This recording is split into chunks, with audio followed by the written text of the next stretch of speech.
আজকে আমরা এসএসসি ফাইন্যান্সের মূলধন আয় ব্যয় চ্যাপ্টারটা, মূলধন আয় ব্যয় পাঠ্যক্রম চ্যাপ্টারটা আমরা ক্লিয়ার করব। আমরা প্রথমে বেসিক ক্লাসের মাধ্যমে ওখানে কিছু থিওরি পড়ালেখা আছে, ওইটা আজকে আমরা সম্পূর্ণ করার চেষ্টা করব। তারপর আমরা ধারাবাহিকভাবে ম্যাথমেটিক্স টার্মগুলো আমরা করতে থাকবো। হ্যাঁ, তাহলে আসুন। আমাদের মূলধন আয় ব্যয় পাঠ্যক্রম করার আগে আগে মূলধন আয় ব্যয় পাঠ্যক্রমটা কেন করা হয় জানতে হবে।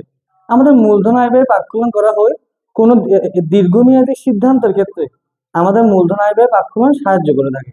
কেমন বলে, মনে করো আমি এগুলো সব পড়াবো, আমি একটা খসড়া একটা আইডিয়া দিই। মূলধন আয় ব্যয় পাঠ্যক্রম হচ্ছে, মনে করো তোমার হাতে এক বা একাধিক কি আছে, দুই বা ততোধিক প্রকল্প আছে। হ্যাঁ, দুই বা ততোধিক প্রকল্প থেকে তুমি তো সব প্রকল্প মনে করো তুমি চাচ্ছ মনে করো 1 লাখ টাকা বিনিয়োগ করার জন্য। কি করতে? 1 লাখ টাকা বিনিয়োগ করতে। যেহেতু 1 লাখ টাকা 2 লাখ টাকা বা মনে করো 10 লাখ টাকা বিনিয়োগ করতে চাচ্ছ। হ্যাঁ, তো 10 লাখ টাকা বিনিয়োগ করতে চাচ্ছ তুমি, বেসিক্যালি স্বাভাবিক, আমি অবভিয়াসলি তোমার দীর্ঘমেয়াদী বিনিয়োগ হবে। 20-30 হাজার টাকা করে তোমার স্বল্পমেয়াদী বিনিয়োগ হতো। তোমার যেহেতু দীর্ঘমেয়াদী বিনিয়োগ, আর তোমার হাতে অনেক প্রকল্প আছে, অনেক প্রকল্প থেকে যে কোনো একটা প্রকল্প আমরা গ্রহণ করব। যে কোনো একটা প্রকল্প গ্রহণ করার পর তা কি তোমার কতটুকু তোমার লাভ দিবে সম্ভাবনা আছে, সেটা নির্ণয় করার প্রক্রিয়া কি বলে? মূলধন আয় ব্যয় যে পাঠ্যক্রম বলে। হ্যাঁ, অবশ্যই মূলধন আয় ব্যয় পাঠ্যক্রমের মধ্যে ঝুঁকি যুক্ত হবে, ঝুঁকি থাকবে। হ্যাঁ, তুমি সম্ভাবনা যে আমি মনে করো তোমার হাতে মনে করো গরুর ব্যবসা আছে, তোমার হাতে মনে করো ছাগল ব্যবসা আছে। এখন তুমি কোনোভাবেই কোনো ব্যবসায় সিকিউর না।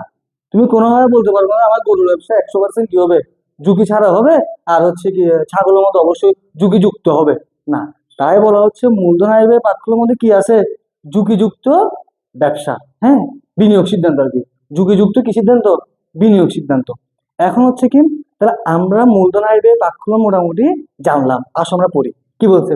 ভবিষ্যতে বড় ধরনের বিনিয়োগে কত টাকা লাগবে এবং তা থেকে কত টাকা আয় হতে পারে তার হিসাবে মূলধন আয় ব্যয় পাঠ্যক্রম।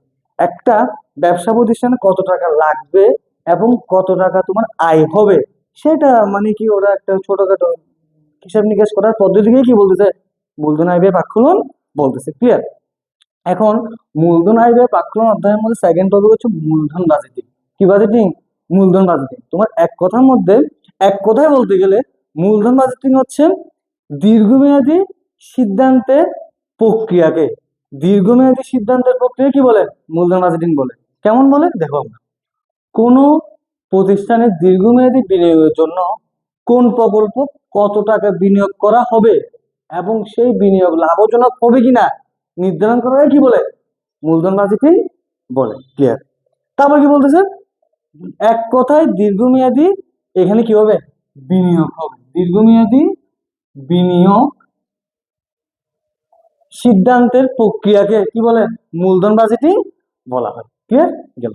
তারপর কি বলছে, মূলধন বাজেটিং এর ব্যর্থতার দায়ভার নেওয়া হয় কোম্পানির অর্থ ব্যবস্থাপক। আমি তো শুরুতেই বলছি মূলধন বাজেটিং হ্যাঁ মূল্যায়ন করে দিতে পারবে, কিন্তু কোনোদিন ঝুঁকি মুক্ত হবে না। হয়তো ঝুঁকি তোমার হ্রাস হতে পারে, তুমি যখন সব মূল্যায়ন করবে অবশ্যই যে তুমি যদি মূলধন বাজেটিং মূল্যায়ন করবে ঝুঁকি তুলনামূলক হ্রাস হবে, বাস কি হবে না, বাট কি হবে না, ঝুঁকি মুক্ত হবে না। ক্লিয়ার? তারপর কি বলছে, অবশ্য যখন তোমার এই মূলধন বাজেটিং নেওয়ার পর, মূলধন বাজেটিং এর মাধ্যমে সিদ্ধান্ত নেওয়ার পর মনে করে কোন একটা ব্যবসার মধ্যে কি হয় নাই, লাভ হয় নাই, বা তোমার লসের সম্মুখীন হয়েছে, সেই লসের সম্মুখীন কি হবে, অবভিয়াসলি অর্থ ব্যবস্থাপক হবে। তাহলে কি বলছে, মূলধন বাজেটিং এর সিদ্ধান্তে সবসময় কি থাকবে, ঝুঁকিযুক্ত সিদ্ধান্ত বলা হবে অথবা ঝুঁকিযুক্ত থাকবে। এখন মূলধন বাজেটিং এর কয়টি পদ্ধতি আছে, তোমার 4টা পদ্ধতি আছে। কয়টা পদ্ধতি আছে, 4টা। একটা হচ্ছে পিভিপি, আরেকটা তোমার এআরআর, আরেকটা তোমার এনপিভি, আরেকটা আইআরআর। এই তো আমাদের এই অধ্যায়ের মধ্যে আমরা এইসব ম্যাথগুলো শিখবো। এইসব ম্যাথগুলো শিখার মাধ্যমে আমাদের পুরো অধ্যায়ের প্রসেস হবে। আমাদের এসএসসির মধ্যে পিভিপি থেকেও ম্যাথ আছে, আমাদের এআর থেকেও ম্যাথ আছে, আমাদের তোমার এনপিভি থেকেও ম্যাথ আছে, অবভিয়াসলি আমাদের আইআর থেকেও ম্যাথ আছে, কিন্তু তুলনামূলক পিভিপি থেকে বেশি ম্যাথ আসে। আমরা এগুলো শিখবো। এখন হচ্ছে পিভিপি কি জিনিস, পে ব্যাক পিরিয়ড মেথড।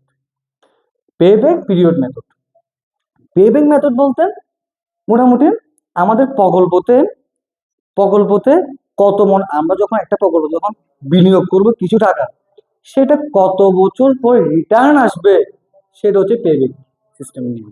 হ্যাঁ, আমরা মানে এরকম করে করে সবগুলো ম্যাথগুলো আমরা সলভ করব। আর তোমার হচ্ছে কি average rate of return, Bangla হচ্ছে গড় মুনাফার হার। কি নির্ণয়?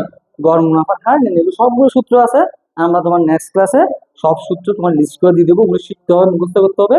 মুখস্থ করার পর আমরা ম্যাথমেটিক্সে এগোবো।